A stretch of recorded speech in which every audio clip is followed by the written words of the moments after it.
cool these fucking pictures are. And That was Lisa's a cool ass day. that was a cool day. That's That was some epic. shit. Lisa's wearing my dad's flannel. Rest in peace. Yes. She's rocking my dad's flannel. Oh shit, that's me, you and fucking Lytle. Or that's Lytle. Rusty, signing. Damn, I'm sick as that, bro. Thank you so much, bro. That's when they gave you the scorecard afterwards. Damn, that's so Shit was sick. so cool. And when he's measuring your hand circumference. Damn, that's so sick. You have like the second biggest hands in the BKFC. That's crazy, that, huh? no way, he does? 32. Oh, wow. Yeah, it was ridiculous. It was He only, said 32. He said he was only second behind like Is this Lorenzo ours? Hunt. No and, like way. maybe one of the But, other. like, out of Oh all yeah, I think it's for the frame. His fucking Yeah. hands are stupid. I know. Yeah. Can you hand these to? Can you look at this? Yeah, check this out. Bro, I'm ready when you are. All right, Come let's on. go. You're gonna sit on this You side. say, Oh, you that's say so when? cool how you did You that. say All right. where? We're recording. Yeah. Oh wow, that's so awesome. On that side. I don't know why I like to do this. And then you know, His face sit after. in front of the mic, you know, kind of talking to Yeah. you. Oh, that's so awesome. Thank you. Yeah. All right. Yeah, you can move that so that it's more to you. All right, my boy. You good? Yeah. How you doing, man? I'm good. I'm good. You good? You want to introduce yourself? My name is Vinny Fam, aka the Mex-Italian Stallion, aka the Bare Knuckle Bambino, Okay.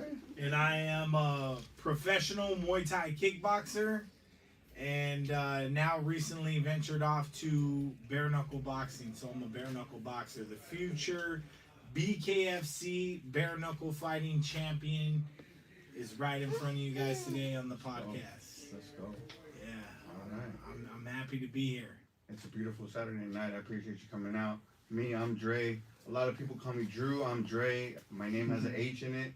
It's Dreh Talks Podcast. I go by Dreh. So it's nice to meet you, Vinny. You know, you're family. You know, you're Curtis's family, basically. You know, so you're my family. We're all in the fight world, combat. You know, combat sports. Real quick, what weight do you fight at? This fight that I have coming up, 175, but I fight at. I mean, to be honest, What does Mike Perry fight at? He fights at. I believe he fights at 175. I believe so I because think so. right now they just had the Spain card over in Spain, Okay. and I think his name's Lundell, or it's the champ, Johnny Lundell or Johnny Brundle. What is it? Do you know? Oh, that kind of something. Anyways, him and Perry fought twice when they were amateurs. Okay. Can I drink this right here? Yeah. Is it okay? Yeah. Okay, I don't want to put anything on blast. No. You know what I mean? Oh no, it's cool. Okay. You're good. Him and Perry, apparently they fought twice as amateurs, and Perry knocked him out twice. Oh. So he is the champion at 175 of bare knuckle fighting championships, but Mike Perry is the king of violence, the champion at King of Violence. Still, I think at 175, but the champ's been calling Mike out, but Mike's like, I knocked you out twice, bro. Amateurs, you got nothing for me. You get what I mean? Yeah. So right now, though, he had a great fight right now in Spain earlier this morning, Okay. and they're out there. They actually are fighting in a bull ring. Oh shit. Yeah, it was pretty cool. So, but yeah, 175. My last fight, I fought. I weighed in at 177, but I weighed in a little under because the contract was for, I think it was 180, 182. Okay. But I'm finding my weight between like 175 to 170, the lowest. Okay. Yeah. But also, like I said, I'm finding my weight, my age, my training, other things like that. But I think 175 is a fair weight class for me in bare knuckle boxing. All right.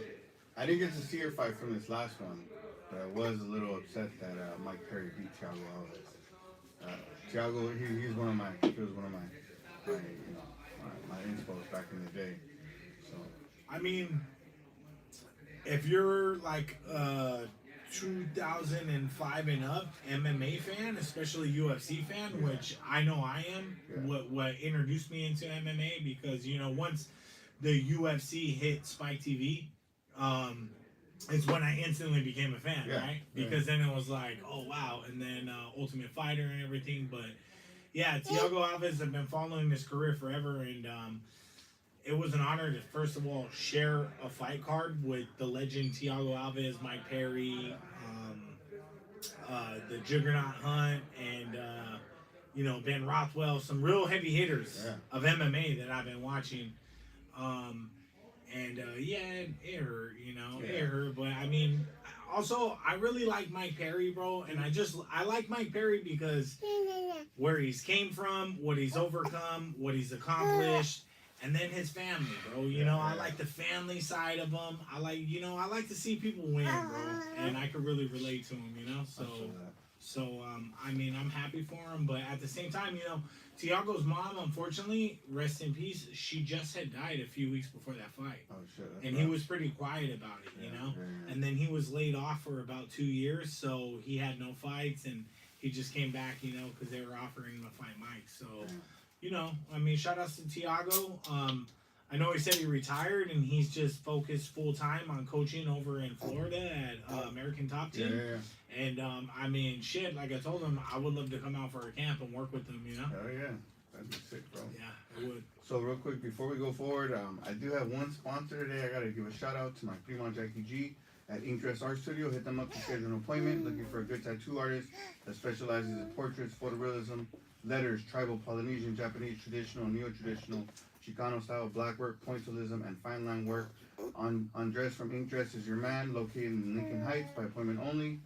Look them up on Instagram at INKDRES, Ink Dress, and phone number is 323-313-2520. Repeat, 323-313-2520. And then real quick, want to give a shout out to my lawyer, Gallegos Law Firm out in Monterey Park.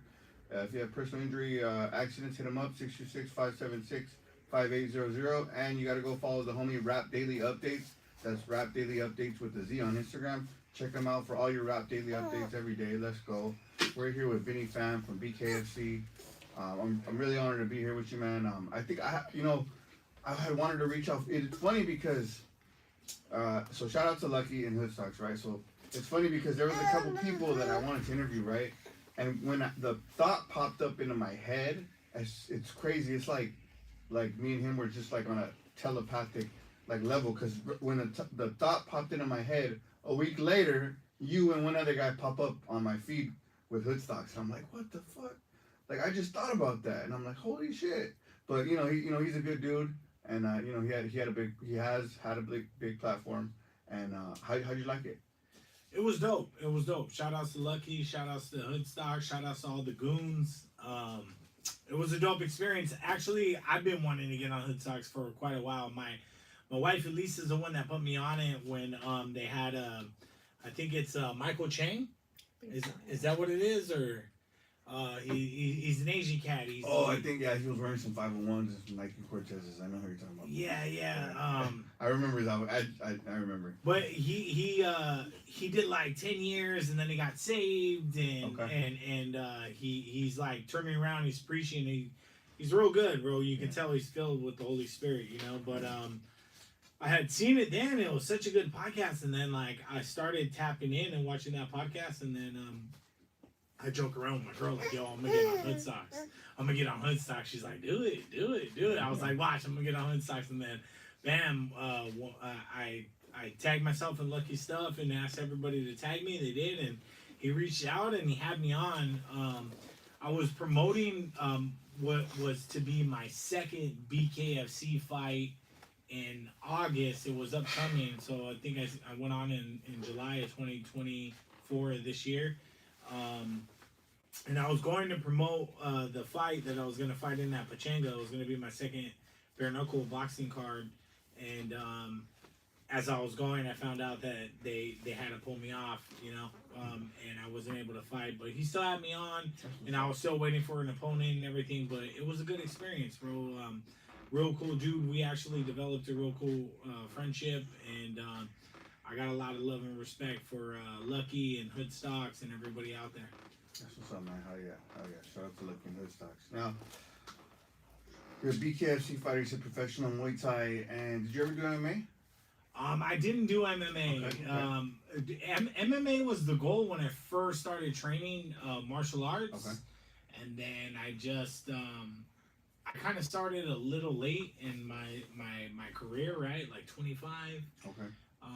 Is when I decided, like, hey, I've been training for like 3 years, and I had 3 smokers, and I think I like this, and I could do pretty good, but like I need to find a professional gym and train and really learn from a professional coach, because I was just training out of my garage with my buddies and at the park and mimicking, shit on YouTube. I don't even think YouTube was really a thing then.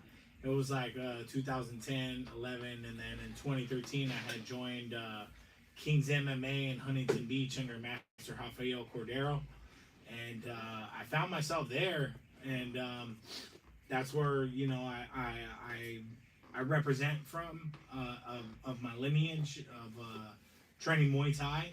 Okay. And then I was training Muay Thai for MMA, and then I started training Jiu-Jitsu, and it was cool, but I caught staph and like some ringworm, and and that's a part of the training, and then like I don't know, I was just like I said, I was 25, and my elbow was just bothering me, and I kind of thought to myself, I was like, man, like I really need to focus on one or the other. I don't think I can do both, like as far as like striking and wrestling and grappling and jiu-jitsu.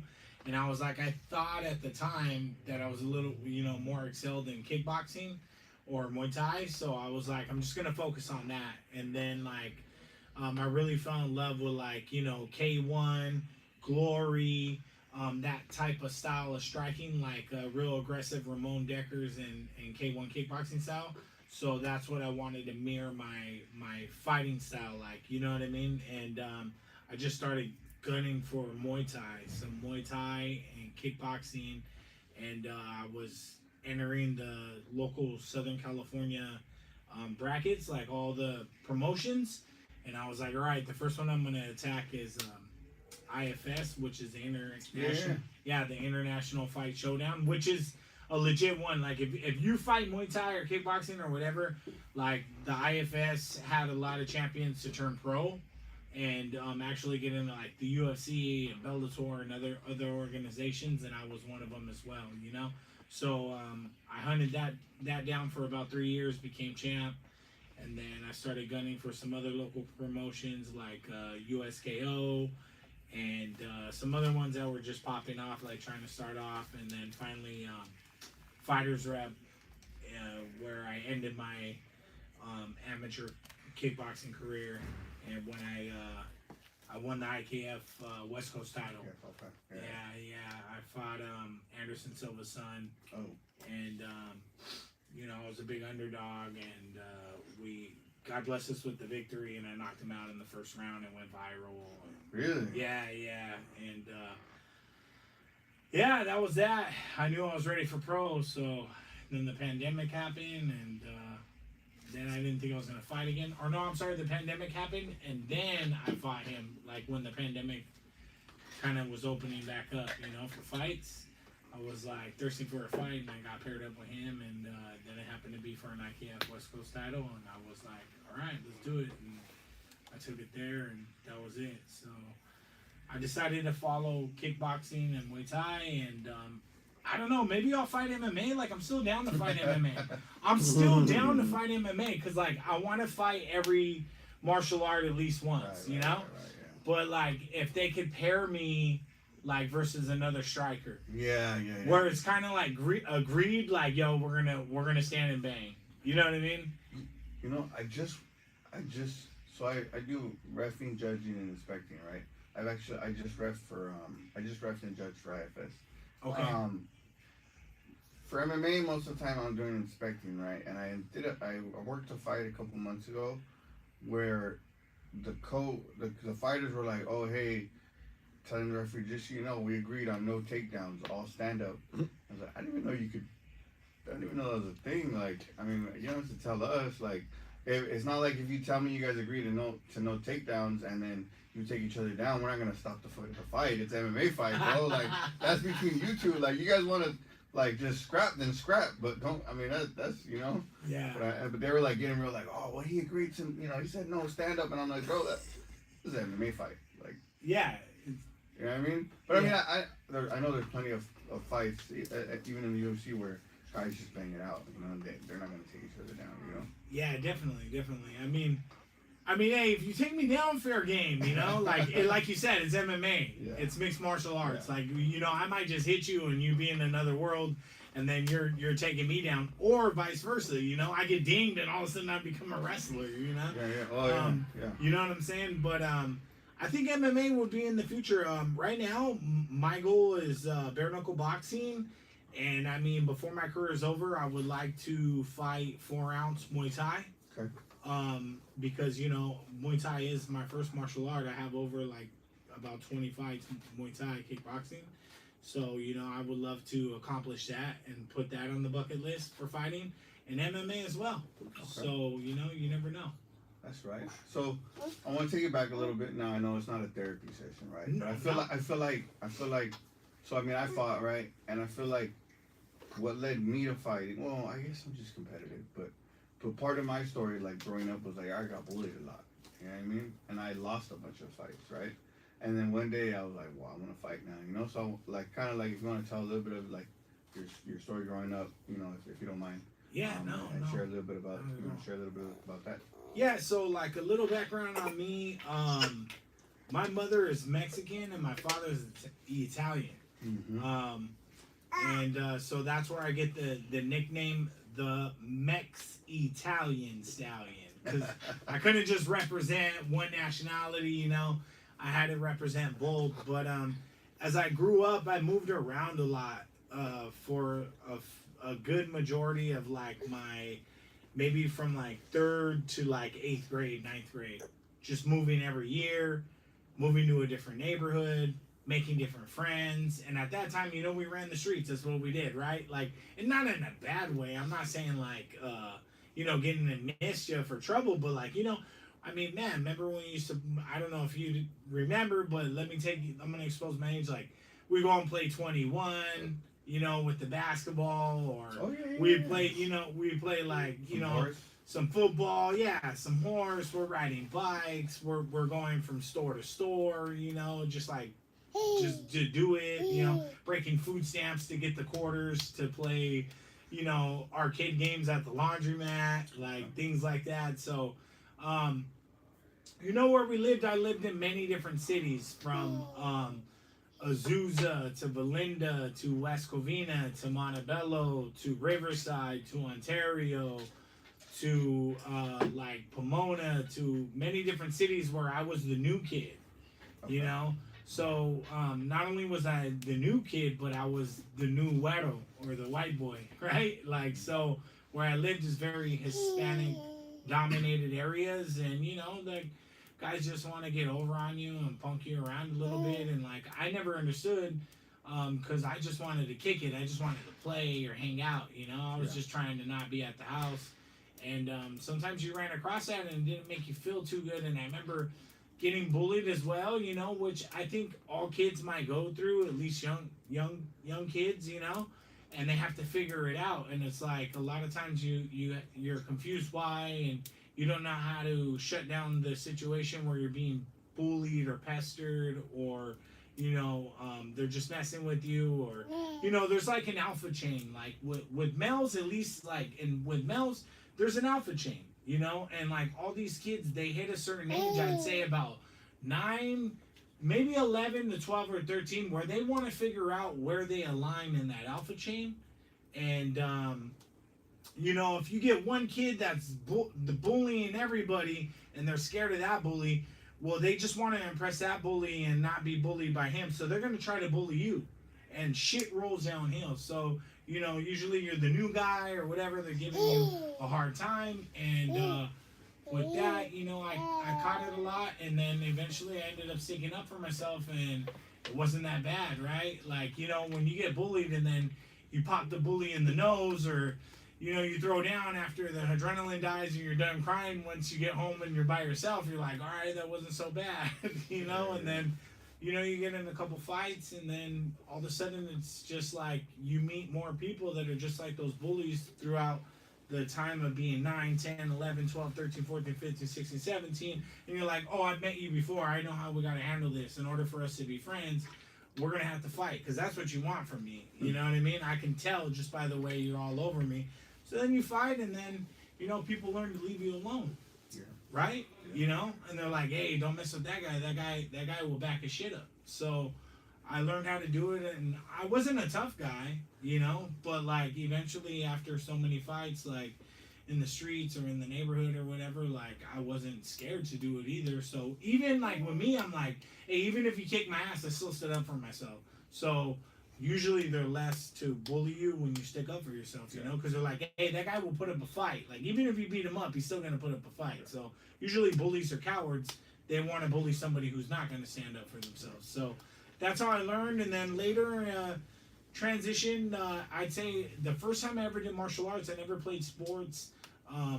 When I was in middle school or when I was in high school, I wanted to be like the next Slim Shady. I wanted to be like the next underground hip hop rap star, and like I was a big underground hip hop head. That I thought I was so cool. And that's like when the internet first hit. So you're like getting all this new music, and we'd catch a bus from like Covina to Amoeba Music in Hollywood, and dig in the crates and get all this new stuff. And like, oh yeah, you're not on this, but yeah, it was hip hop. So from hip hop, then like all the battle rap, like the 8 Mile, all that stuff, and I wanted to be like the next rapper. I never played any sports. I was too focused on being cool, right? And then high school dies down, and your ego dies down, and you're like, oh man, you're no rapper. Like, get out of here, bro. So I fell into fitness. And my buddy offered me, to hit mitts. And I held mitts for him. He showed me how to hold mitts for him. And then he goes, it's your turn. And I hit mitts, and ever since then, I never stopped. And I was like 21. I got like so high off the hitting the mitts and running the drills that all I would do was hit them up and be like, yo, let's train. And then it went from that to like local gyms putting on smokers and going to watch those gyms, and then going like, hey, I think I can do that. And then another smoker came around 6 months later, and they needed people to sign up, and they asked my buddies. And I was like, are you going to take it? And they were like, nah. And I was like, well, fuck it, sign me up. Like, let's see what we can do. Like, what are we training for? And I went in there and got my ass whooped. And then after I went in there and got my ass whooped, it just fueled me to run it back. So I just trained even harder. And forever I was chasing that guy. And then I finally realized, wait a minute, I don't belong fighting at 220 pounds. So, yeah, I mean, that's basically how it was, That's how it was when I was growing up, leading all the way to martial arts. So I never played any sports, until I was about 21. I hit mitts, and then at 23, I think I competed in my first like smokers at Flores Gym in La Puente. Shout outs to Flores, man, Team Flores. They were like one of the first Muay Thai gyms around in the area in La Puente. So they used to hold smokers, and I fought there twice. Fought once in Pasadena, and then that's when I was like, oh man, like, I'm okay at this, but I need professional help. And then that's when I had went out to Huntington Beach to King's MMA at HQ under Master Rafael Cordero, which was really popping at the time, with a lot of UFC stars. And I was like, okay, this is where I want to be, And I just plugged in with them, and here we are. That was 2013. It's 2024. Yeah. Right? 11 years, huh? Yeah. Training, like, legitly, Okay. But because I always lived in the San Gabriel Valley, I only went out there like 2 to 3 times max if I could, But for sure 2 times a week. And then I started off in like the beginner classes, and then worked my way to advanced. And then I asked him like, hey, like, how do I get in pro class? And he's like, if you think you're ready, you can come, basically like we'll see if you can be with the Sharks. Yeah.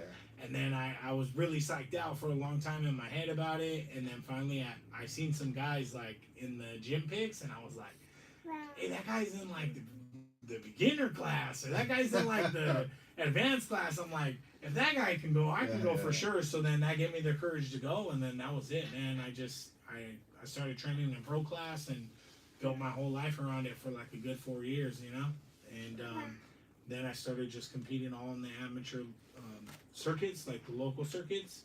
And I was like, all right, like I need to be champ IFS, then I need to be a champ of another organization, then I need to get an IKF title, state title, or world title, and then I should go pro.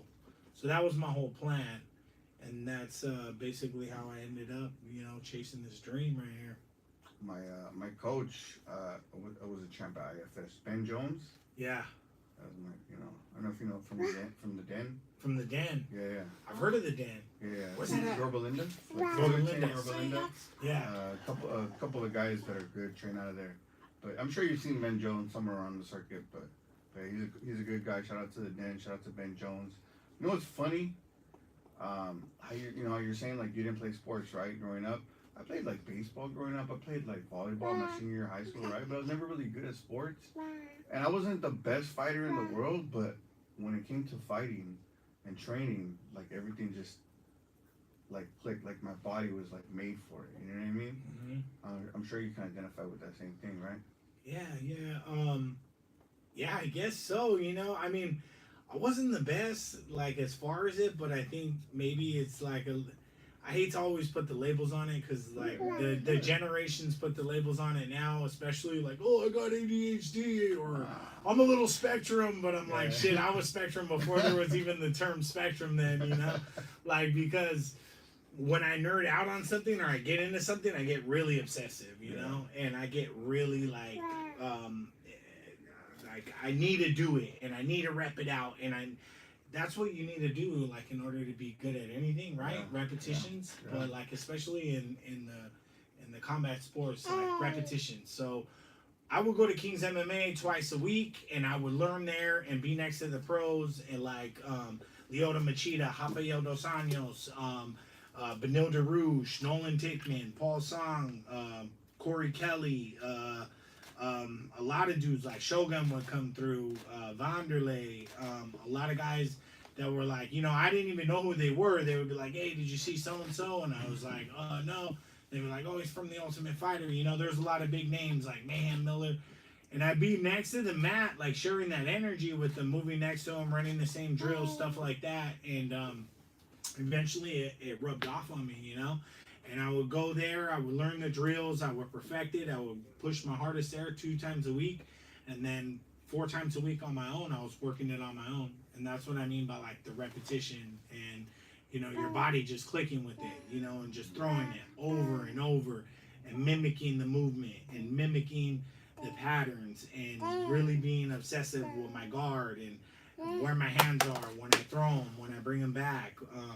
Even the pivot on the feet to the hips to everything, and then eventually, I was like, yeah, I'm really good at this because, I mean, I guess you could say like I wouldn't have made it this far if I wasn't good, but being obsessed with it and everything else, like I think, I was made for it, right? Like, I mean, my grandpa was a boxer. Okay. My grandpa Jerry from Detroit, Michigan, from Dearborn, Michigan. He was a boxer. I think a lot of people like if your grandpa was in the World War II era, right? Like I think that's what they did. They were all boxers. Like it wasn't uncommon. You know what I mean? So my grandpa was a boxer, so it was in my DNA. And then my dad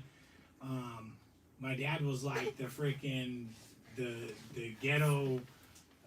Street version of Dan Severin, you know what I mean? Like he was a scrapper, bro. My dad was mean, and he would scrap. So I think it rubbed off on me. It was just in my blood. But yeah, when I started training, like it did come fairly simple versus like I teach now, right? I've been teaching for 10+ years, and I see how hard it is for some people to really get it down, Yeah.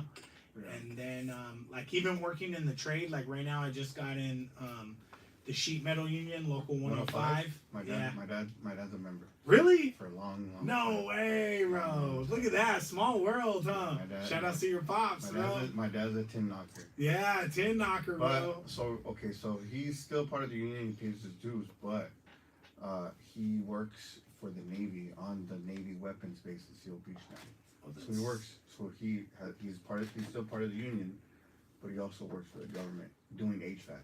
No way. Yeah. That's sick, bro. Got his big break. Yeah, bro. After a long, it That's took so a awesome to long, hear. long time.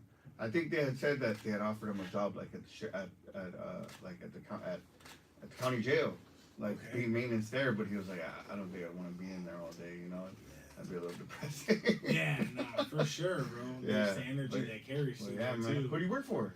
Right now I'm working for Lettner Roofing in Orange, California. Shout outs to Lettner. So they're the architectural side. Okay. So, but I just got in, you know. I just got in. God bless me with that position, Okay, bro. that's what's up. So, That's- are you apprentice? Yeah, Okay. yeah. So yeah, I mean, even like being there, you know, like, cause I'm new, right? Yeah. You're like new. Anything Yeah, you're new at, you're gonna yeah. be slow. You're gonna fucking Yeah. suck. Yeah. But like sometimes when the guys are getting on me or whatever, or like I hear like things, or I even get in my head, I'm just like, hey, well, let me see you throw a jab, cross hook, pivot. You know what I'm saying? Yeah. You know what I'm saying? Yeah, like, yeah.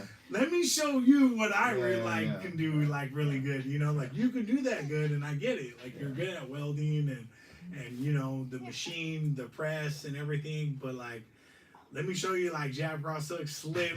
You know what I'm saying? Cross hook, leg kick. Yeah, Like yeah. you know, let me show you how good that is. So yeah, relating that to like figuring out like your body just doing that. Like yeah, I mean, I tapped in pretty well. You That's know. what's up. Yeah, I mean, I used to work in the trade too. So like I'm a barber right now. I'm a licensed barber, right? If I were to wake up tomorrow and say, you know what, I can't cut hair no more. Fuck this shit. I'd probably go to the trade. And all I can say about that, man, is if you could fight in Muay Thai over 20 times, you could definitely get good in HVAC, bro. It's all you know. How do you say it? Like continuous repetition, just like throwing that jab, you know, right hook. You know what I mean? It's just all repetition, and you got the build for it. You got the mindset. You got the build for it. Have you ever heard of Echo? Yeah, actually, they were the ones that I was signing up with. That's who bro. you should have gone with. Well, no. Well, the thing is I mean, you know, I They're heard, big. I heard pretty soon they're gonna have work opening up. Echo? Yeah. Yeah, they're big. They're I one of heard my that. I got one of my friends in, like one of my good homies in with my dad. So my homie now works for Echo, the LA County side, and my dad used to work for Orange County side. Okay. Echo, yeah. Yeah. My buddy Jesse, shout out to Jesse with Blue Collar Apparel. He's the one that actually got me in, bro. I was struggling. I was looking for work. Got jammed up on bills and like stressing, and I honestly reached out online, and I was like, hey, if anybody knows anyone hiring, like I really need work, you know. And he messaged me, and he was like, yo, call my organizer, and it was shout outs to Tim Henson.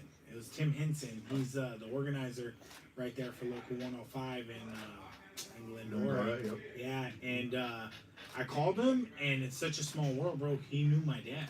Oh wow. Yeah, and my dad told me like a couple years ago he could get me into sheet metal, like you know, here and there when I was looking for work. Because before that, I was just running my own personal training business, teaching boxing, Muay Thai, but like works up and down. Yeah. You know what I'm saying? And then I'm just like, man, I'm really sick of struggling. Like, I'm not getting paid off these fights. Like, you know, fights are coming maybe 3 times a year if I'm lucky. And then in Muay Thai, it's not that much, you know? And then, you know, it's up and down with the fitness training. So I was just like, you know, talking out loud. And he's like, oh, you know, I got a friend in sheet metal that can get you in. I'm like, oh, that's cool, you know? And I was trying to go the electrical route. But, you know, I don't know. God landed me in sheet metal. Like the Tim. So my buddy Jesse, I know him through kickboxing. He trains out at Blackbeard Kickboxing at Riverside. Okay. Shout outs to them. And he's the one that was like, hey, call my union rep. So then I called Tim. Then Tim goes, hey, I know who you are. And I was like, how do you know who I am? He's all, I know your dad. He goes, I grew up with your dad in Covina. He's a couple years older than me, but I know who he is. He's a great dude. And I was like, oh, right on. And then it turned out that Tim used to train and fight. Wow. Right? So then I'm tripping out, right, on this. And then he goes, I go, yeah, I'm just looking for work, you know. He's like, all right, can you do an interview tomorrow? And I was like, sure. So he got me an interview with Lettner. And then I got interviewed by 2 guys there. Rob and Mike. And then when I was interviewing with them, I was like, hey, I'm a pro fighter. It's slow. Plus, I need a career, this and that. And I just really want to work, you know? Like, I have a hard work ethic. Like, I'm willing to do anything. And they were like, all right, like, you can start Monday. And then when Rob went to go get my paperwork, Mike goes, hey, I know who you are. And I was like, how do you know who I am? He goes, I used to follow you on Facebook. You train out of King's MMA, right? And I was like, yeah. And he was like, my kids train at King's. That's how I know who you are.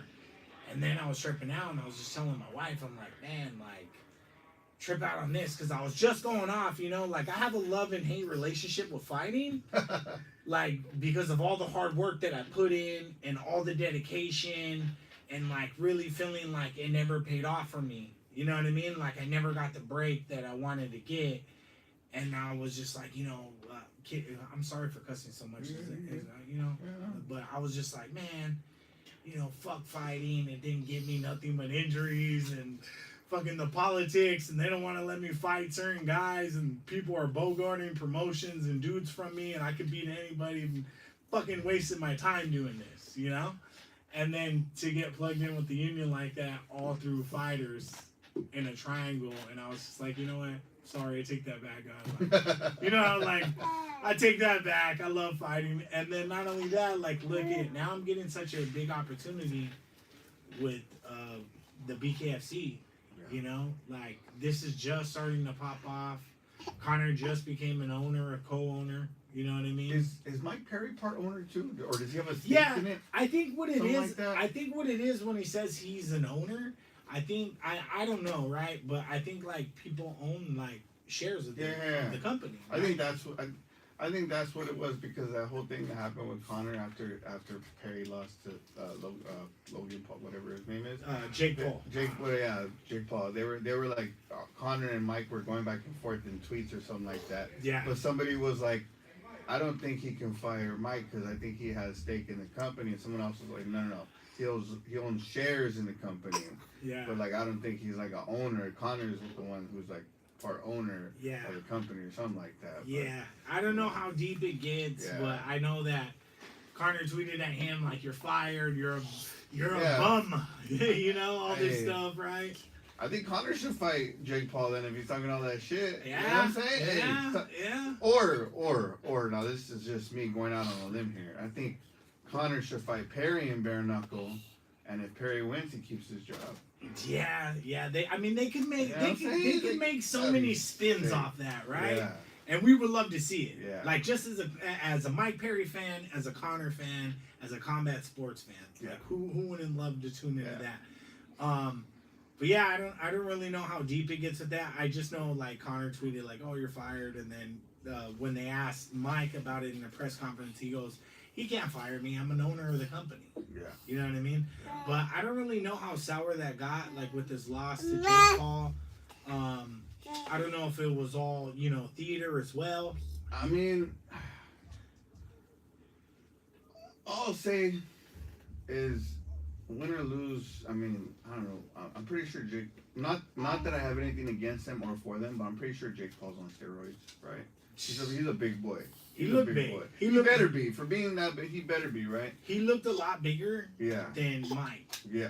He's got at least 30, 40 pounds on Mike. Yeah, he looked big. So, like, I mean, you know, hats off to Mike for stepping up to that challenge, but also, you were saying, like, you didn't belong in the 220-pound division for Muay Thai, right? That's true. And so, Mike fights at, what, 175? He fought a guy that's probably, like, 215, 225? Yeah, I think they fought at, like, 190. Like, you could be a really good fighter and knock some big bodybuilder out that doesn't know how to fight, but fighting a big bodybuilder that knows how to fight, like, not that that's what Jake Paul is, but you know what I'm saying? No, I get exactly what you're saying. I do understand that. And you know what? Like, hey, I know people, like, especially from the combat sports world, were like, Jake Paul, he's not a boxer, he's not a fighter. But I mean, hey, bro, that's all the dude does. Yeah, if you're gonna train that much, and he has the money, and he has the resources, and he has the coaches, and he has the team to get him ready, I mean, you're gonna excel way quicker than a guy that's just training on his own, kind of going at the gym and doing his thing. So, you know, I think he's for reals. But I mean, you got that fight coming up with Tyson. I don't know how that's gonna go. You know. Yeah, so I heard, someone I listen. I think it might have been Andy Frisella from the Real AF podcast. It might have been him. But someone made an interesting point where they were like, "Why do you think Jake Paul only fights submission fights so that way he doesn't have to get tested and enter the testing pool?" Something like that. Which that makes a lot of sense because he trains full time. He's got the money for it, right? He's got the team, he's got the crew, he's got everything. Why doesn't he enter? Like, why is he fighting submission? Yeah. I mean, what do you call that? Not submission fights. Exhibition fights. Are they exhibition I fights? think they're all exhibition fights. Nah, Yeah. no way, bro. Yeah. Because in exhibition fights, no knockouts are allowed, but knockouts can happen. Yeah. Right? So I gotta do some research because I'm pretty sure they're not testing that kid. Yeah.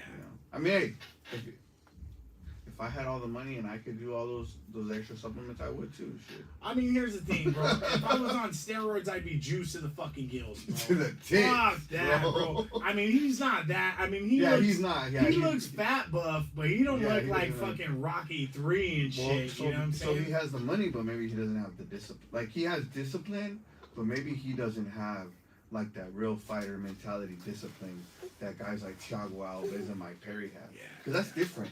Or like you know what I mean? No, That's I different, get, you know what I I mean? get what you're saying. Like- Yeah, because I'm just like, you're fucking hopping on sauce. Like, how do you shouldn't you look way more ripped than that? Jacked, bro, Right? you Like, know? especially with all the cardio and all the training and all that. Like, Yeah. I don't know, bro. I always stay away from those conversations as far as like asking dudes if they're on sauce, or you know what I'm saying? Or like fighters at the gym. Like, I always just assumed. I'm just like, fuck, that guy's really strict on his diet. He has good genetics and fucking he trains hard.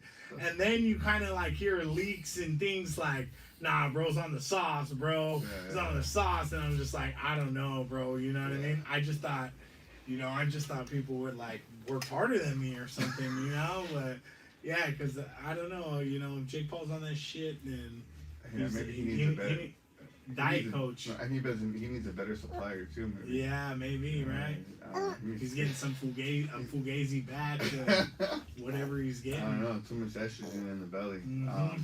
But yeah, man, I think PEDs are all over the sport, and I mean, I think, in a way, like if you know what you're doing, if you're an adult, just like adults can smoke cigarettes and drink alcohol, and smoke weed, by all means, go do your thing, as long as you know what you're doing, you know the effects, you know what it can do to your body, you know what it can do to your body, you know what I mean? Why not? Yeah. Why not? Have you heard about the special games or the special? It's not Special Olympics. It's so they're gonna have enhanced games. Oh, Enhanced games where they're gonna let you be juiced up. They're gonna have doctors that monitor the whole thing, and they're gonna have a bunch of events like the Olympics. damn, that's crazy. Saucy. Sauced up, huh? Saucy. It's bigger, stronger, and faster, but Yeah, but they're trying to break all the records. Like, yeah. all the records. Yeah, to maybe prove something too, right? I don't know. I mean, I haven't heard of it, but I mean, I can't say that it wouldn't spark my interest to just watch. I might even. I probably wouldn't watch the Olympics, but I'd probably watch that just to see. Yeah. You know. Yeah, You know what I mean? Yeah, definitely. As long as they're not doing no Olympic opening stuff like they did on this one, because Oh, I heard something. I don't watch the Olympics no more, unfortunately. After that, huh? Yeah, I mean, and I used to be excited for the boxing and all that, but I mean, whatever, That's I think I think I don't know. I think a lot of people in this world care too much about shit that doesn't like involve them. You know what I mean? Like, yeah, so like people, they want people to think like they're woke or whatever the word is, or they want people to think that they accept everybody. So they go out of their way to make it look like they accept everybody. You know what I mean? And I don't know. We live in 2024. I love this country, but this country is lit and wild right now. yeah, it's crazy. So Bro. much It's the shit going on. Twilight Zone. I keep seeing, and I'm not saying I'm for or against, but I keep seeing people just, it's funny because people talk shit about Trump, right? And we're gonna go back to fighting right now. They talk a lot of shit about Trump, right? But I don't see any funny videos about Trump. But all day on social media, like TikTok and Instagram, I see people making funny videos about Kamala, just fucking, just roasting her, bro. Like all these girls are like making videos, like making the same Kamala faces and the same like attitude and the same voice, and I'm just like, bro, that shit's hilarious. Like they're like making themselves look like her and sound like her and act like her, Yeah. And I'm just like, damn, you don't see nobody doing that shit to Trump. It's funny, It's politics are crazy, but it's funny. It's funny, Yeah. Some And, Saturday Night Live type of stuff. bro. Huh? It's, Yeah. Whoever comes in just needs to save our country. So let's get back to BKFC. Yeah. So, how does it feel to be part of that? That's like a. I remember, since I work with Camo, I remember when they were talking about CSAC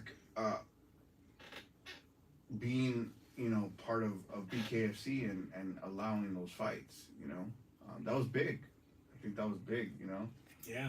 I think once they accepted like slap fighting, I think all the floodgates opened up. Is slap fighting legal in I California? think it is, yeah. Are they having those matches? Andy out here? Foster, buddy. Andy Foster, bro. It's a. Who's Andy Foster? He's like the main person from CSAC. Okay. He's a good dude. He's a good dude. He goes to like. I only know that name from the commission, but I also only know that name because I took Herb Dean's referee course last year in November, and Andy Foster was there one of the days to introduce himself. Okay. He was watching the class, so because he's the head honcho. Nice. He's the one who hires like the new people for CSAC. Dope. So Does it? I'm just so curious. Yeah, though, 'cause that's I'm cool. really interested. I've done judging for like the WBC okay.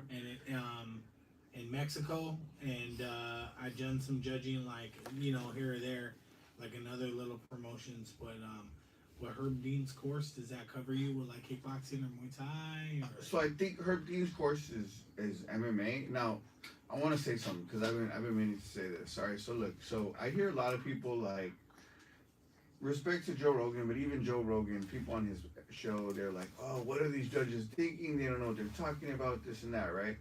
Now, I went to Herb Dean's course. I fought, I think, 10 times for Camel at amateur MMA, right? I've trained, day in and day out. I don't train so much right now, but I do train occasionally, right? But I like to do stand-up. I like to do Muay Thai and boxing. But occasionally I do train jiu-jitsu, just so I don't forget, right? But when I took Herb Dean's course, right, so it's inspecting, judging, and reffing, right? Now, to be a referee or a judge in California, I don't know about other states, but when you take Herb Dean's course, you actually got to get on the mat and roll. You got to get on the mat and roll, and there's guys like John Romero with a sheet that are saying, all right, show me an armbar. Show me an arm in triangle. Show me a guillotine. Show me a kimura. Show me a ninja, right? And so, like, you literally, like, and if you can't, maybe if you miss, like, one or two, right, you might still pass, right? But if you don't show them what they want to see, you can't judge or ref in California. So, like, I don't know if it's always been like that. Maybe it changed once Herb Dean's course opened up, because I believe before you could take, like, John McCarthy's ref judge class. Okay. And it may or may not have been easier, may or may not have been cheaper.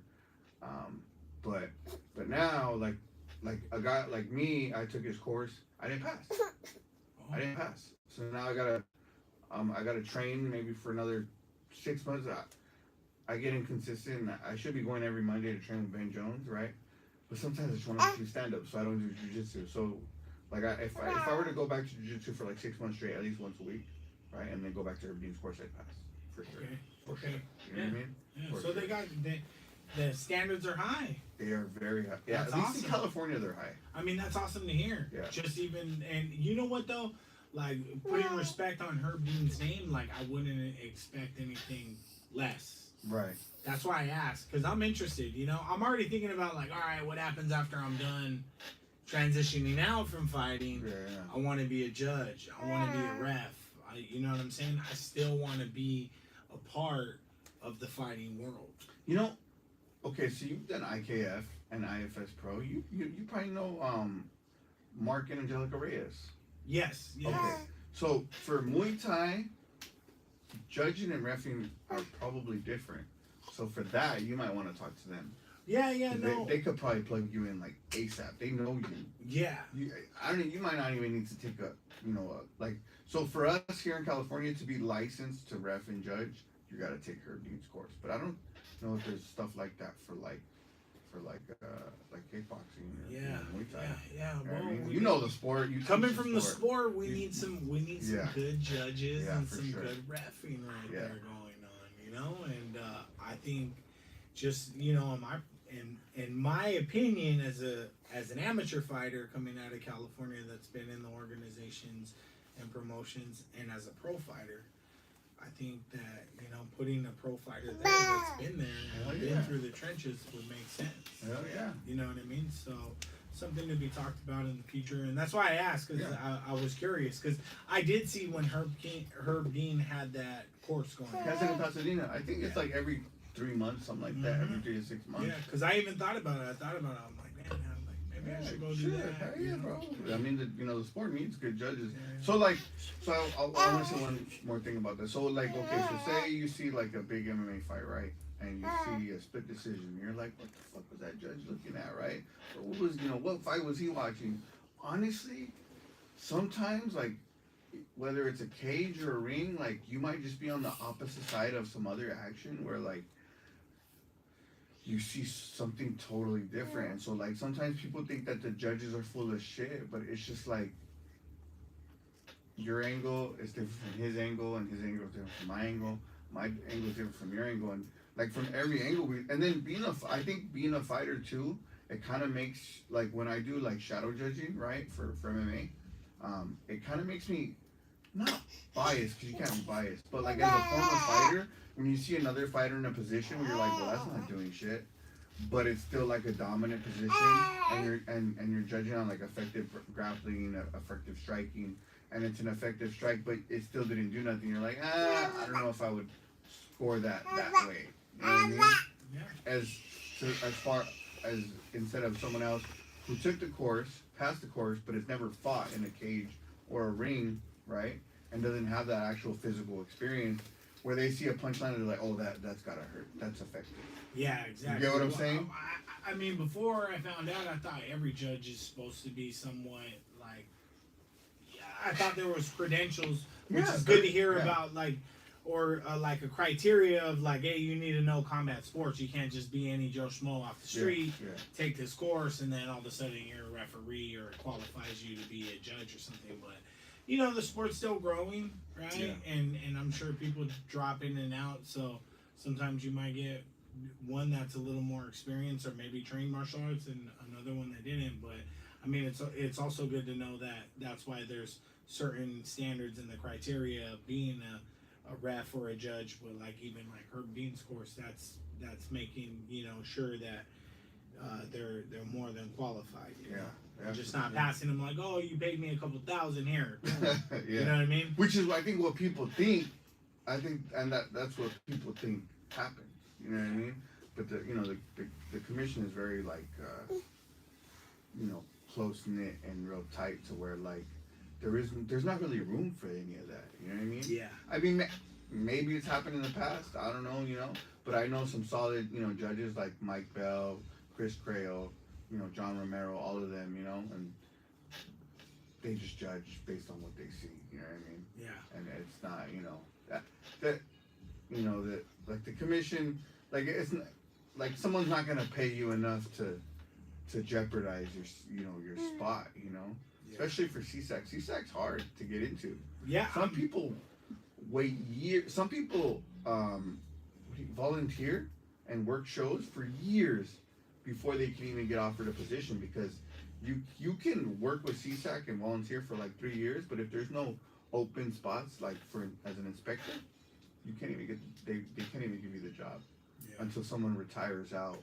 You know what I mean? Which could be a long time. Which could be a long, long time. I mean, I know a guy who's a part of. He's a good dude. works with CSAC, and he was working with Camo back when I fought in like 2011, 2012.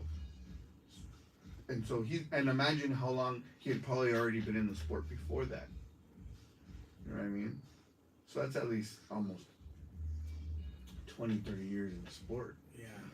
I was thinking about it right now when you were saying like when UFC first came onto the map. I remember I think 2007, I was a senior in high school, and after one of my English teachers, I don't know, I guess I said I was interested in MMA, and he gave me a DVD with like I think the main fight on that DVD was Tim Sylvia versus Randy Couture. Sick. Back in the day. Sick. Back in the day. And it was like hours of just UFC fights. 2007. It's wild. Yeah, man. And that's DVDs. Just Yeah. You guys don't know about DVDs. Some I of don't you know about DVDs, bro. Younger listeners, but that's before, you know, you could just YouTube or get stuff online like Netflix and this and that, you know. Remember iMesh, LimeWire, Mm-hmm. what was another one? Napster. Yeah, I never really used Napster. I used LimeWire and iMesh. And I think there was one other one. I can't remember what it was called, but it was where everybody would download music, you know. Yeah, but the DVD is what made me like. I remember just passing around DVDs, right? Yeah, right. Fight DVDs. Check Yeah, out this yeah. fight. Yeah, Oh, that's yeah. cool. Yeah, with that fight that I fought the first bare knuckle boxing fight ever in the history of California to be sanctioned. Okay. With CSAC were the, how do you say, like the reffing body, or They're the commissioning body. they were a commissioning The body. sanctioning body. Yeah, Sanctioning body. they were the sanctioning body, and it was pretty cool. It was cool to make history like that, and it was cool because they were saying like bare knuckle fighting championship president David Feldman was saying like, man, if you asked me last year if we were ever going to be like open and welcomed in California, like I would say no way, and here we are, you know, in April of 2024 having one of the biggest, you know, cards ever, which was Knucklemania 4. Mm-hmm. So that was the one that it's like, you know, like WrestleMania but Knucklemania. So it was a big card that I debuted on, and it was a really cool experience. I fought a 50 pro fight veteran. It was his 50th pro fight. Sheesh. And it was my 5th pro fight. Damn. And he had like all MMA fights, and I came from the background of Muay Thai. I had like 3 pro Muay Thai fights, and then I just recently got back from Mexico in 2023, and I fought card check out there where they wrap your hands in rope, like Van Damme fights and Kickboxer when he fights Tong Po at the end. Okay. So I fought in Rumble in the Jungle, Mexico, for Eddie Farrell's promotion, Eddie and Brooke Farrell. Shout outs to them. When Tulum Muay Thai was a thing, we were living in Tulum for 6 months, and I was training. Beautiful out there. Yeah, I was training and fighting, and just right there at their Thai camp, and just, you know, they welcomed me and my wife Elisa. At the time, she was pregnant, so we ended up having the baby in Mexico. And yeah, I was just training and fighting and coaching full time because they were having me as a sponsor coach. That's what's up. And you know, just patting guys and people that were flying in from all over the world. And they offer Muay Thai and they offer card check, which they're the only fight promotion outside of Thailand to offer card check fights, which are your ropes wrapped in hand or your hands wrapped in ropes. So I made history and fought there in rope in August of 2023, and then on our way out, I was supposed to fight again, card check, but they ran out of rope like right when I was about to go on, and they were like, "You just want to fight Muay Thai?" And I was like, "Yeah, whatever, you know, I just want to go home." My wife just had the baby, so the baby was like 2 weeks ringside. so yeah, so I was like, "Oh, I just want to go home and rest," and you know, I ended up fighting Muay Thai, won that fight, and then I came back. So I came back with 3 pro Muay Thai wins, 1 card check win, and that's when they paired me against that guy who had 50 pro MMA fights. And, you know, he was a Bellator veteran and a MMA veteran in the Southern California scene. The Memphis Maniac. It's what was it? David Gonzalez, or what is it? I forget. I don't know. Gonzalez is his last name. Right. His name. Right. I don't think that's his first name. No, David, not David. No. I don't know. Apologies. Respect to him. Good. I get hit in the head a lot, so I forget shit, you know. But anyways, we fought. We had a 5-round fight in April at Knucklemania for Bare Knuckle Fighting Championships, and it was a great fight, and it showed that finally I got my opportunity to shine under the big lights. Okay. We fought at the Peacock Theater, which used to be, I think it used to be like, I don't know if it was a Soul Fight Theater or I forget what theater, Nokia Theater maybe or something. But you know, we got our chance to shine and got our opportunity. And when I came back from Mexico, and what is it? I came back. January. Yeah, I came back January of 2024. I heard that Bare Knuckle Fighting Championships was coming to Los Angeles for tryouts. Mm-hmm.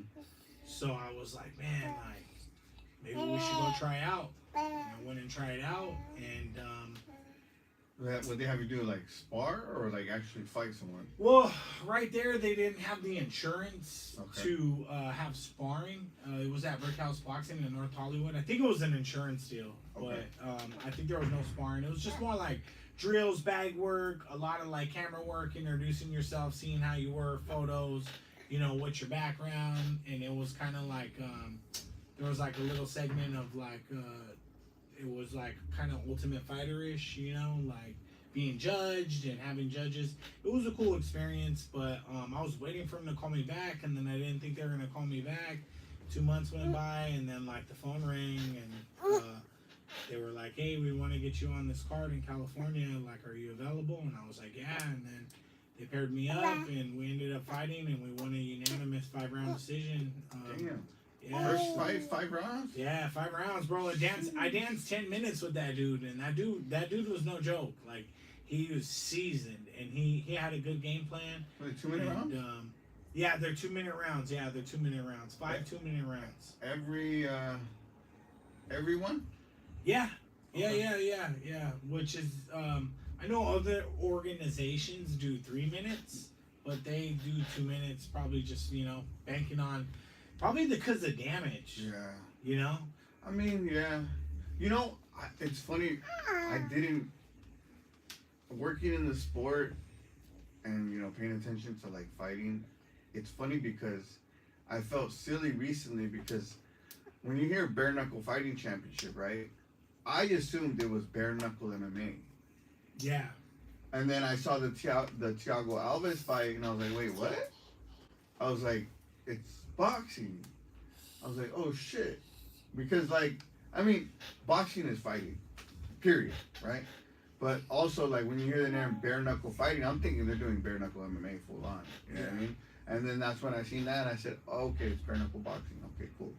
You know, but I felt silly, like, even as a former fighter, like, even if it's been years, I was like, dude, how'd you not know that? Like, come on, man. Like, come on, bro. You didn't say you're a fan of combat sports, and you train MMA, and you didn't even know that it's boxing. I think what it is, and I'll back you up on that, right, is like once you become a fighter and you've trained so long, like people will ask me like, oh, you watching the fights this weekend? And I'm just like, oh, I didn't even know, like, Yeah.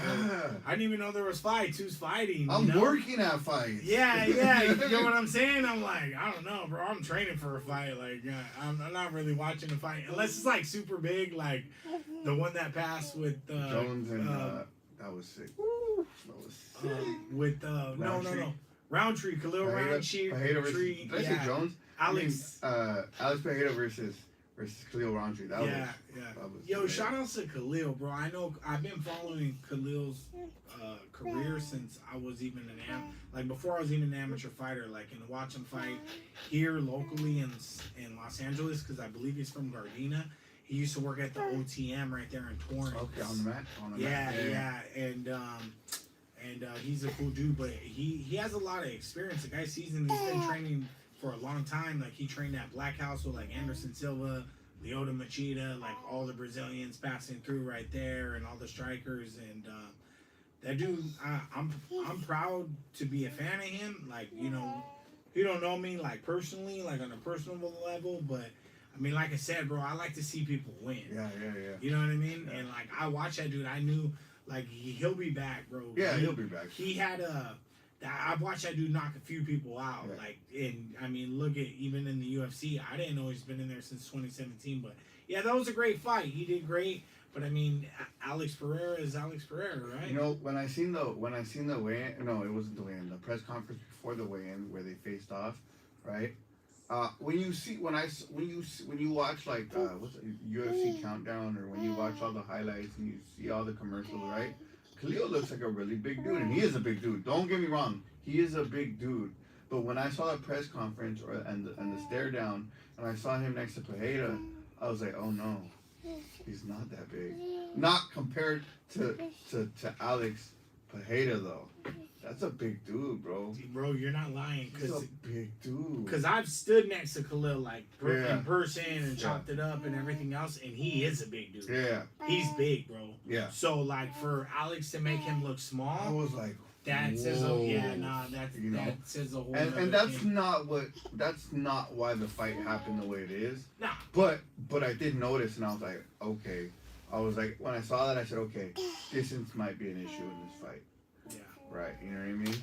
And Khalil was doing good. He's got hands, he's got a chin, you know, but I don't know, that dude just has some fucking superpowers. Bro. Yeah, I mean, there's just timelines in fights with fighters. I want to know right? how big his hands are. Dang, that's a good You know question. who the two fighters with the biggest hands in the UFC, at least up to date? I think Shane Carwin and Brock Lesnar. Yeah, Shane Carwin and Brock Lesnar. Yeah. But I think they said Shane Carwin's palms were way bigger than They were like a Lesnar's. I think Lesnar wore something like a 5X or something like that. I could be wrong. Maybe I'm tripping right now. Never mind. But I don't know. I know that both of their gloves were pretty big, and Carwin's were even bigger. They were like twice as big. They said, yeah. Oh, imagine that. It's crazy, bro. Imagine getting smacked with those hands. Man. Oh, and dude was an engineer. Yeah, wow. Dude was an engineer. You probably went back. You probably made more money as an engineer. He probably made a lot of money on that Brock Lesnar fight, but yeah, luckily he's probably a really smart dude, and he's probably behind a desk right now, and he's still training MMA, but he's behind a desk making even more money. He's probably working for some big tech company. You know what I mean? Yeah. I mean, hey, I want to be where he's at. Yeah, dude, not all fighters. So hold on, let me get this straight. You're working in the union 5 days a week, plus union school, apprentice school, and you're teaching classes still, and you're training. Yeah, 6 days a week, man. You gotta work 6 days a week, right? Yeah. So right now, actually, okay, so this is what it is. I got in as a CW. Okay. Right? 'Cause they go, we're gonna get you in as a CW. You're gonna take your test. So I take my test on the first. Classified, Classified worker is CW, right? Yeah. So I take my test this November 1st. Okay. So wish me luck. We on. You know, we're gonna pass. Study, bro. Yeah, studying, bro. Yeah, because right now they got me driving, delivering, and then working in the shop, in the sheet metal shop, when there's no like deliveries or business. You know what I mean? Yeah. So with that, I'm doing that, and then I'm teaching twice a week. Muay Thai and kickboxing at Montclair Martial Arts. Shout out to Montclair Martial Arts over off of Monte Vista and Mission. Okay. Like borderline Pomona, Montclair, Okay. and even Ontario. It's like on the skirts of every which way. Like, but yeah, I'm there right now 2 times a week in the evening on Monday and Wednesday from 6:30 to 8:30, and. Yeah, and then I'm just working 6 days a week right there at Letner Roofing in Orange, and I'm training for the Santa Ana. You work in Orange? I work in Santa Ana. Yeah. Yeah, I'm right there, bro. I'm always right there. The shop I work for, they have like a sister shop in Santa Ana, in Orange. It's called American Barbershop. Oh, okay. Yeah, I don't know where. It's on Chapman, I think. It's on Chapman, somewhere in like downtown Orange. Oh, so you're cutting hair right there? I cut hair in Santa Ana at American Barbershop. Shout out to American Barbershop. Shout out to American Barbershop. Yeah. Hey, I will say, Angie's better at your haircut than I probably would be though. Hey. I'm a skin fade kind of guy. Not to limit myself, but I'm a skin face kind of all guy. good. I love those short, It's all those good. short Shout out haircuts. to Angie. Shout out to Angie Duo Cuts Yeah. at Casey's Casey's Barbershop, Barbershop, Monrovia, California. Yeah, Glendora. It's Glendora, my bad. Yeah, Glendora. Yeah, Because you know what, Casey's has another one in Monrovia. Okay. Yeah. Right But on. shout out to Casey's Barbershop, and she hasn't changed the name. Still Casey's. No, I think she's keeping it. Keep it? Yeah, Okay. I think she's keeping it. She said she took over ownership, right? Yeah, she did. Yeah. I'm proud of her. I actually worked there for a couple weeks, couple months. Right on. Yeah. Right on. Yeah. Yeah. Small world, huh? Yeah, it's you know which one I saw? The lefty, the one with the lefty audio. The one I was saving that, bro. I was saving that just so I could go get a cut for where he's talking about the Edgar cut, right? Where he doesn't do the Edgar cut. Yeah. That believe it or not, that post actually blew up a lot from like unfollowers and whatever else. Like, it got a lot of views and clicks and likes on that. She did a great cut. Thank you, Angie. Lefty records right here in the studio, bro. Okay. Yeah. Right on. This is actually where I met him.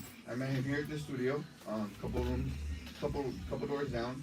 Shout out to Solus and OTR, and yeah, he's, I cut him up like 3 times here in the studio. Really? Yeah.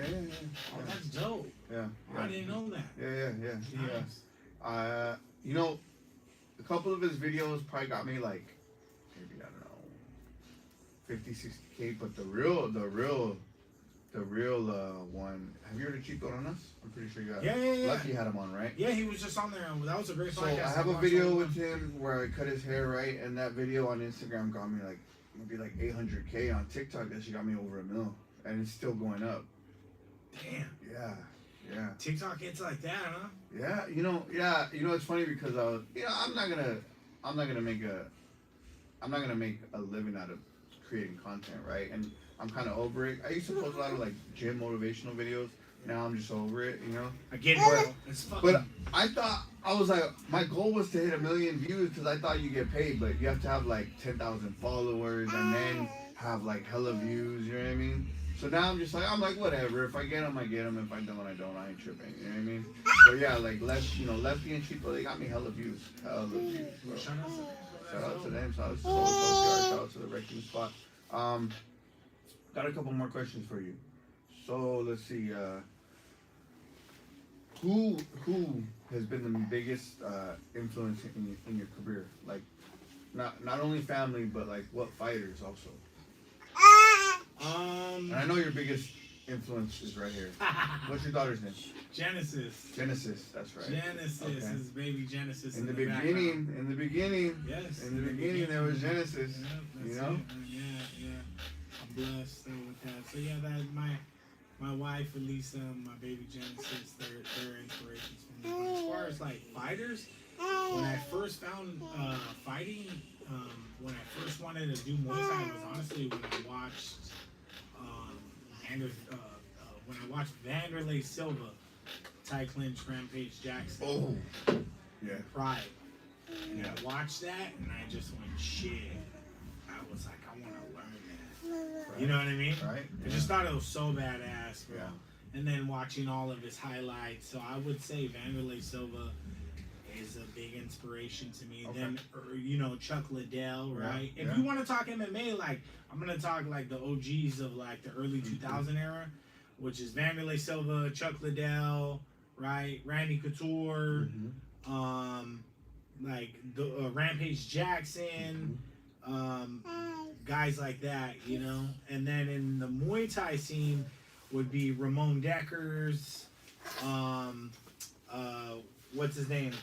Iron Mike Zambitis, and like later in the 2000s would be like Ojin Topic, like dudes I would try to mimic my style after, Damian Trainer, Nathan Corbett, those are all Muay Thai guys right there, right?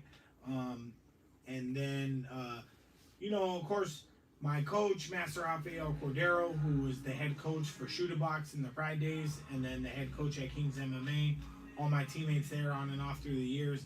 But I have my good friend, Steve De La Paz, who introduced me into striking, and who was the one that, you know, held pads for me, cornered me my first 3 smokers, and then took me to King's MMA and introduced me there, and been with me like my whole amateur career, and helped me win 3 titles along the way.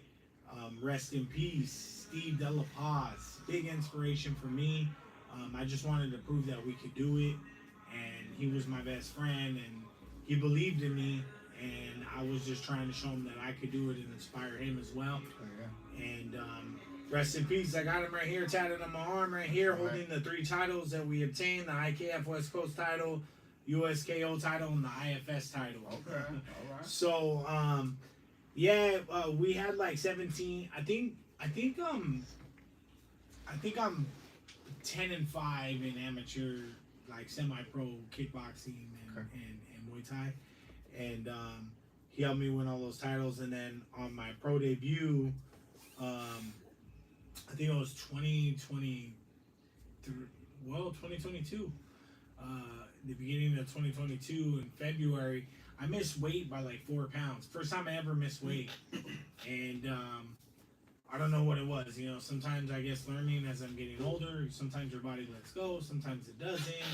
I might have been battling like a little knee injury. I couldn't do as much road work, and then I think he was having health issues, and he wasn't kind of showing up on certain practices. So I was getting a little stressed out with that and worried about him, and he was just staying quiet because he didn't want to say nothing about himself, you know. Yeah. But he ended up passing. I missed weight 4 pounds on my pro debut, and the opponent, rightfully so, which is his right, he declined the fight. What? Yeah, he declined the fight and told me like, I'm not gonna fight you, and I was pretty shocked about that, you know. But 4 pounds? yeah, 4 pounds. well, I mean, look, it's my fault as a professional, and let me own that and take ownership. But like, I would never throw a fight over 4 fucking pounds. Come on. You know, I'm not gonna go back and tell somebody like, hey, sorry guys, there's no fight because my opponent weighed in 4 pounds over, and I trained 2.5 months and paid $1,800 for my medicals and doing my pro debut. But I'm not gonna fight him because he weighed in 4 pounds over. Yeah. You get what I mean? Yeah. So, you know, I would never do that, but that shows what type of fighter I am. And maybe it's not too smart of a fighter. Maybe he's a little smarter. Maybe he wanted to protect his record. Maybe he wanted to, you know, not have that edge over him or whatever, and respect, you know. It was his choice. I didn't make it, so that fight got canceled for my pro debut. And I got a little depressed, and about a month and a half later, I guess my buddy was still having health complications, and they called me and told me, hey, you got to get down to the hospital. Steve's here in the ICU. He's having congestive heart failure.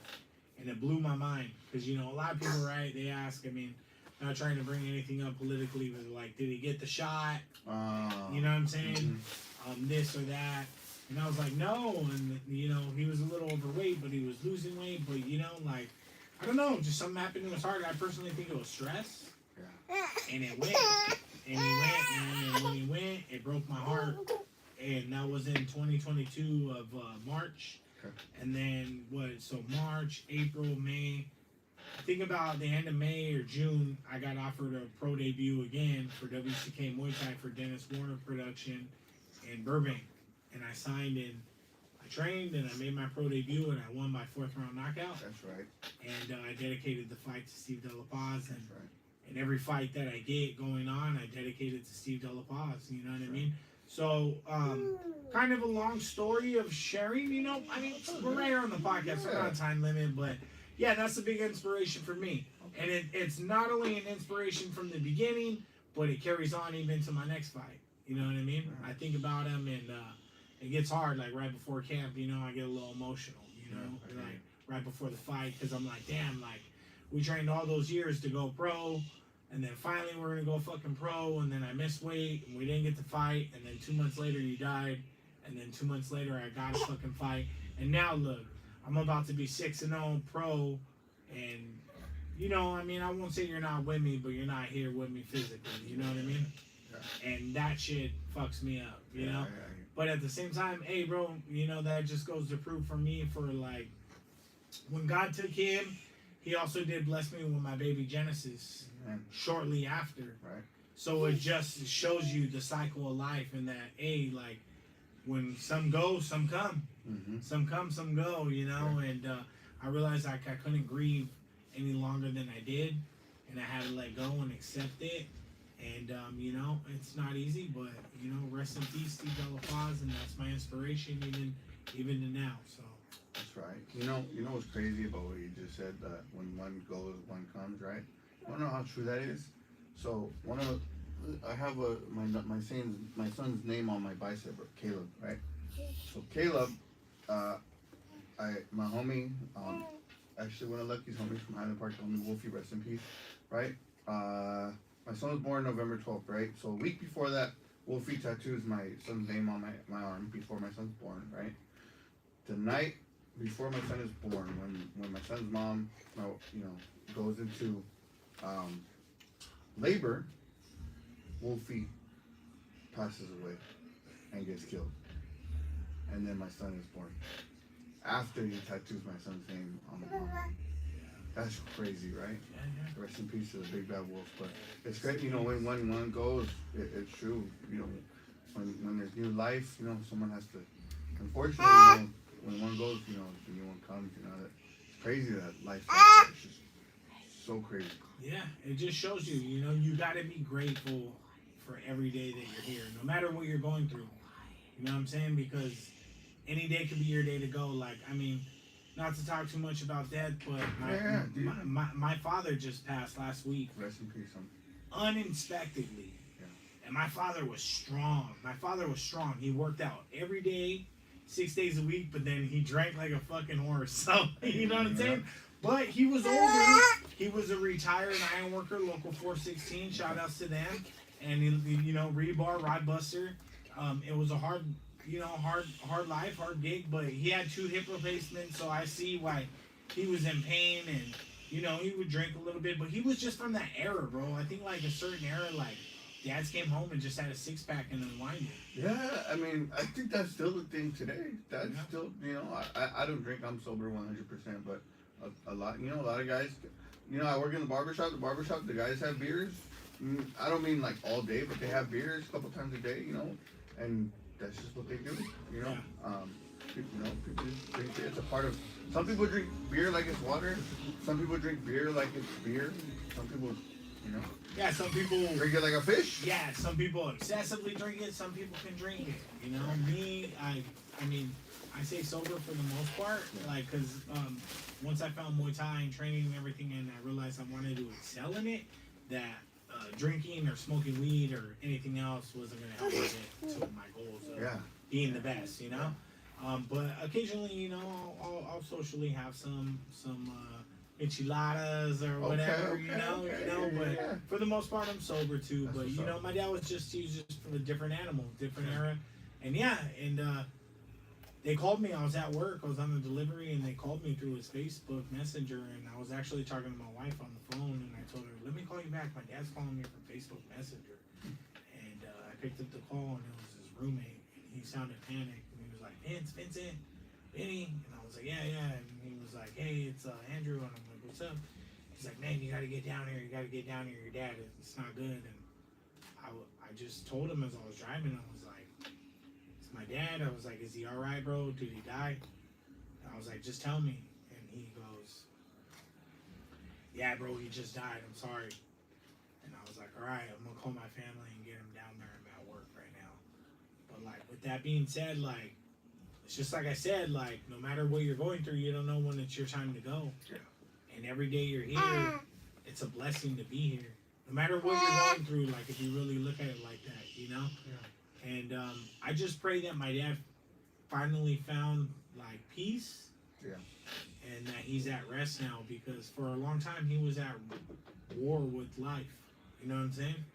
And I learned a lot from watching from the outside. I learned what to do and what not to do as well. And what he did good and what he did bad, and what I could do good and what I could do better off of learning from him. You know, he was a father. He was actively in my life. He was a great man, but he just passed, and I just share that because we're talking about like, hey, you're here today and you're gone tomorrow, you know. And you know you got to be grateful because you never know. So. Well, rest in peace to him. You know, when I saw it, I was like, fuck. It hurt me, right? And then I was like, damn. Most likely we're gonna have to push it back or cancel. Like, there's no way, you know. And you, when I hit you up, you're like, nah, man, I'm going out. Like, damn, you're a strong individual. You know? The show goes on. Yeah. You know, Yeah. you know, we're gonna go tomorrow. We're gonna go to Callahan's Irish Pub and celebrate. We're gonna go tomorrow in Irwindale, little Irish pub right there, Callahan's, and that's where we used to go and have beers after the gym or whatever. And we're gonna go watch the Detroit Lions game because my side of the family, his family is from Dearborn, Michigan. Okay. So he was a big Detroit Lion fan. So we're gonna go watch it and just celebrate it. They're playing the Cowboys. The Lions for sure on that one. Yeah. I don't honestly. I don't know nothing about sports or football. I'm just like, if it's not like combat sports, then I'm not really into it. But I'm gonna go. We're gonna go tomorrow at 1 p.m. So if you guys are listening, you want to come through. You know what I'm saying? You guys already here. Yeah. Yeah. So, all right. One other question. Since you've been in the BKFC, right? You fought what, twice? No. This will be my second fight. So my second fight coming up. Okay. Second fight. I was booked to fight my second fight in August, but they had to pull me from the card, and then now they're giving me another card. Okay. So technically, this is gonna be my second fight. The contract signed. My opponent's in. Okay. I'm fighting November 23rd for the Bare Knuckle Fighting Championships here in California. I'm fighting. I believe I heard it's at Thunder Studio, a small. They're having one at Thunder Studio. Yeah. It's gonna be a small event, and it's gonna be like 1,200 people. So guys, you want to get your tickets. It's gonna be packed. Yeah.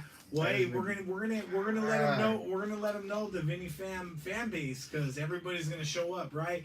And I'll tell you what, why I didn't stop and why I came to this podcast even today is because we're gonna dedicate that fight to his father. Let's go. And we're gonna dedicate that win to him. And we're gonna dedicate first of all that win and that fight to our Father up in heaven. Amen. You know what I'm saying? Yeah. And then we're gonna dedicate it to my father Tony Familari up in heaven. Let's go. And we're gonna shine. I can't wait to go fight this fight. Go. You know what I mean? Yeah. We're working 6 days. I'm so blessed to be working 6 days. I'm so blessed to be providing for my family. Yeah. I'm so blessed to have the opportunity to get into local 105 in the sheet metal union and have a career. You know what I mean? And then even with the BKFC and them giving me the opportunity again and being able to show my skills, like I'm ready, man. Yeah. And I'm not gonna let this. I was just telling my wife before I came. I go, this is how you know I'm focused, because nothing's gonna knock me off my game. Nothing. Not my father passing. Nothing. Is, you know what I'm saying? And normally people will pull out. Hey, I'm ready to go and celebrate his life right there. I can't wait to get my hand raised in victory and say that's dedicated to you, Pops. I know you're proud. Let's go. You know what I mean? Let's go. So yeah, it's gonna be my second fight. Okay, all right. You know, me and Curtis here are frequenters of Thunder Studios. Really? Yeah. I've never been. I never There's heard a promotion that has their fights there. Sean Merriman has lights out there. Oh, is that where Lights Out That's goes? where Lights Out is. Okay, sick. Yeah, so it's gonna be lit really well. Yeah. Nice. It's gonna look good on TV. It's gonna be super packed, bro. Yeah, That's it's what's gonna up. look really sick on TV. That's what's up. Really It's gonna good. look. Yeah, it's yeah. Wow, that's crazy. Yeah. I wonder when is that? November 23rd. November 23rd. You got tickets? Yeah, no. Well, I'm waiting for the tickets Let me Monday. know. Let me know. Yeah. Let me know. As soon as I get tickets, I'm gonna be pumping them out. Yeah, bro. You let me know, bro. I got a lot of support Let me for know. this Let one. me know.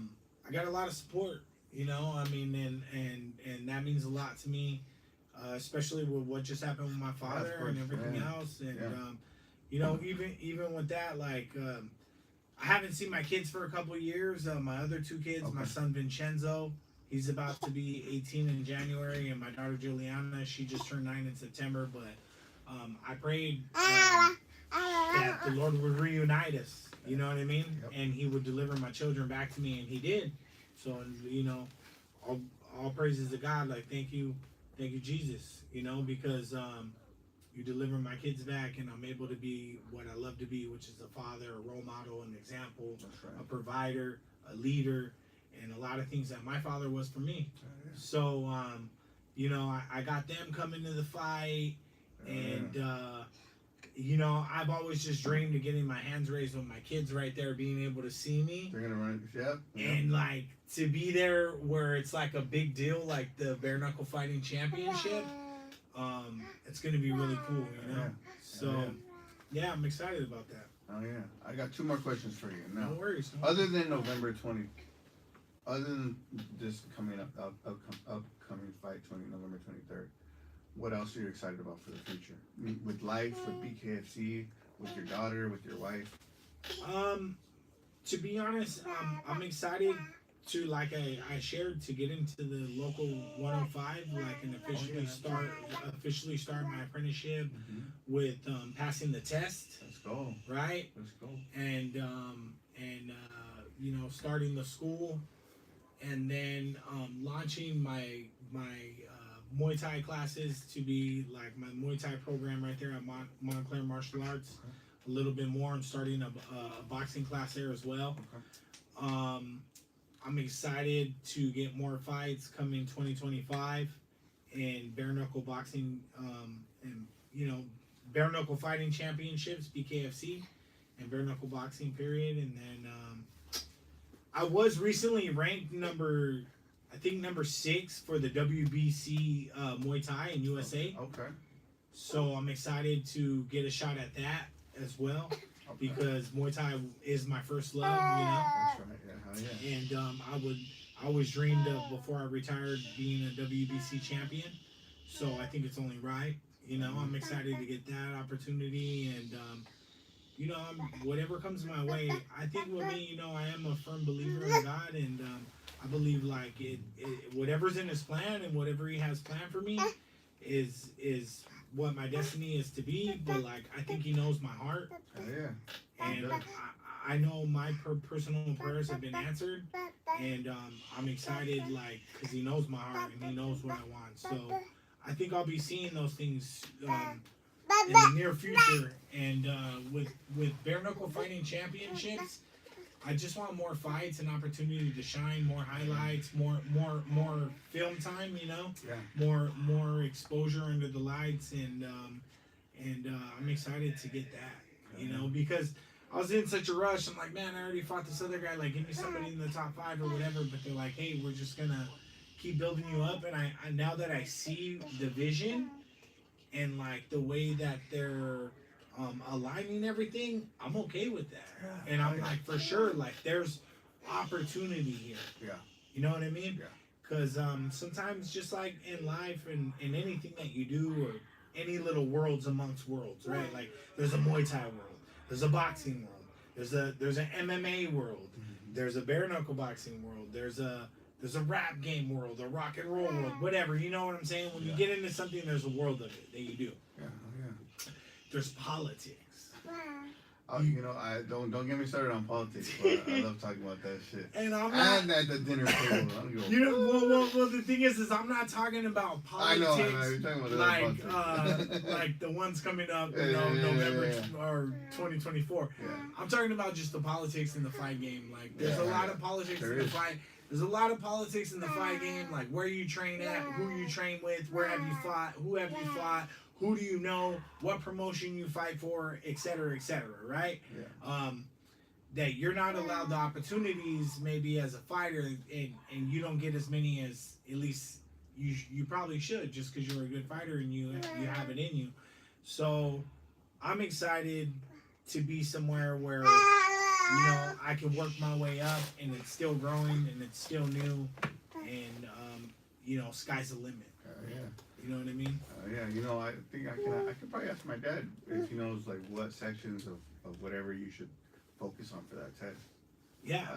I'm pretty sure he I think he journeyed out like automatically when he joined the union, but I'm sure he knows a couple things. You know? Yeah. They Sure say he knows. that mathematical portion. And also talking about politics, I hope you know, brother. I hope you know the union is very political. Yeah, Just I so you mean, know. well, that's what Who I'm you saying. know, what company you It's work everything. for, It's everything. what That's superintendent you know. That's Just, exactly what I'm saying. So- And every world amongst worlds, there's politics. yeah. But what I'm saying about the fight game is I'm happy to get into one where Oh, it's yeah. like one thing I look forward to at fighting, because I used to do music when I was young. Like I said, I wanted to be the next Slim Shady, right? Yeah. So we go and rap, we do live hip hop shows, live battles, whatever. And I'd be like, yo, we're way better than that group right there. And those guys, how come we don't get put on? How come they don't put us on? And it was about who you know, who you run with, who's throwing the show, what promoter, what group, where you're affiliated. And I was like, man, fuck the rap game. This shit's whack. Like, and I was like, I'm gonna go fight, because if I fight and I start whipping people's asses, you can't deny me. Yeah. But then I found out there's politics in the fight game too, and they're denying me. So I'm like, oh, back to square one. So but I mean, with bare knuckle, I got a fresh start. Yep. And I'll be honest, I think I have the total package. I'm very good at talking in front of the camera, whatever, pumping out promotion, interviews. I'm very good at fighting. I have the experience. I have the background. I'm from one of the best striking gyms in the world, on the planet. From one of the best, striking coaches on the planet, Master Rafael Cordero at King's MMA in Huntington Beach. I've been around, and I'm seasoned, and I'm ready. So Let's go. I think I got a good start here, and I'm looking forward to all of it, bro. Let's go. Hell yeah. So if you could give one piece of advice to up and coming guys and girls that want to fight, and if you could give one piece of advice to your younger self, all in one, what would it be? Man, that's hard because it's one piece, right? You know. It's one piece. I mean, if you want to get started fighting for the younger people, find a good gym, right? And what does that mean? That means find a coach with experience that's trained fighters, that was a fighter himself, Mhm. that's fought amateur, that's fought pro, that has legit wins, as well as built a team with guys that fought amateur, fought pro, have legit wins, and the energy in there is good, you know? And stay there and grind and show up 4 times a week. Show up as much as you can, especially in the beginning. And just be an open book. Study everything, study them, ask questions, and get around and be open to learning stuff that wouldn't pertain to you, but at least you understand that it's like I tell my students, like, hey, this move might not be your move. Like, you might not want to throw spinning back fists, but at least learn how to throw it so you can see what it looks like when somebody's trying to throw it on you and understand how to defend against it. Or even if you have to do it, So, yeah, I mean, that would be my thing. And then understand that there's levels to this, and it's going to take a long time. The road is long. You're just not going to pop off. Like, it's been 10 plus years for me. In and out of the gym. Blood, sweat, and tears, living in my car, living in the gym closets, not being able to afford a gym membership, not getting paid off doing privates or teaching classes, like being the janitor of the gym after, like a lot of stuff. But you gotta be willing to do whatever it takes, right? If you're gonna fight, but put the ego down and make friends and. Try to stay on people's good side, show respect, because that's what martial arts is all about, first and foremost, right? Mm-hmm. And, trust in God and start on your journey, Man, is there anybody you want to give a shout out to? Man, there's so many people I want to shout out. I'd like to shout you out, for having me, first and foremost. And can I shout out some sponsors? Everybody do it. Shout outs to G6, one of my big sponsors. Man, I appreciate you so much, Vic, and thank you for standing by me. And shout outs to Eliminate Brand Ty, for helping me out with my fight shirts. Shout outs to I Capture Violence. Come on. Curtis and Tam, Let's you know. go.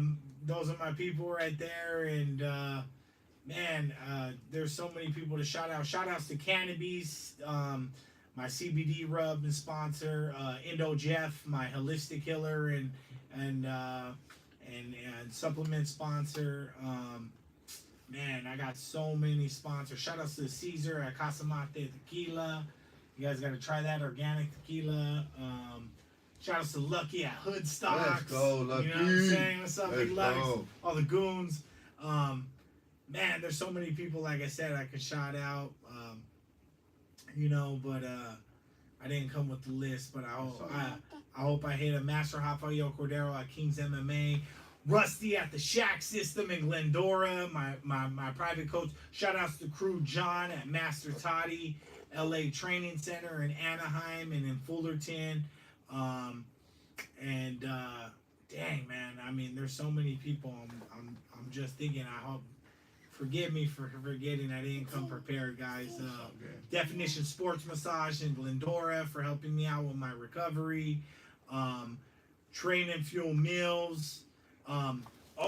Dr. Alex in West Covina at Chiromedics for helping me out with all my chiropractic and injuries, keeping me ready for the fight. Shout outs to Dr. Alex. I love you, bro. Thank you. Just all my friends, all my family. You know, shout outs to my family. Rest in peace to my dad, Tony Familari. We're going to have the celebration of life November 2nd in the city of Irwindale at 4 p.m. Roll through. You know, my dad loved to drink Crown Royal and listen to soul and rock and roll. So we're gonna carry on for his memory right there, and we're gonna dance up a storm and just eat, drink, and be merry. And everybody's welcome. And with that being said, that's it. That's it. That's spot ended right there, my boy. Thank you for coming down, Vinny Fam. Check him out on Instagram. What is it? At Vinny Fam what? Vinny Fam 00. Let's go. The Yeah. one and only, guys. One and only. Shout out to Vinny Fam, BKFC, future bare knuckle fighting champion. Like, not just fighting for the championship promotion, but fighting for the championship. Let's keep an eye out for him at 175. Let's go. My boy's gonna come out the top dog. Shout out to I Capture Violence. Shout out to everybody. Shout out to the Wrecking Spot. Shout out to Solus OTR. My cousin Ink Dress at Ink Dress Art Studio. Shout out to George Gallegos Law Firm. And shout out to the Homie Rap Daily Updates. We out.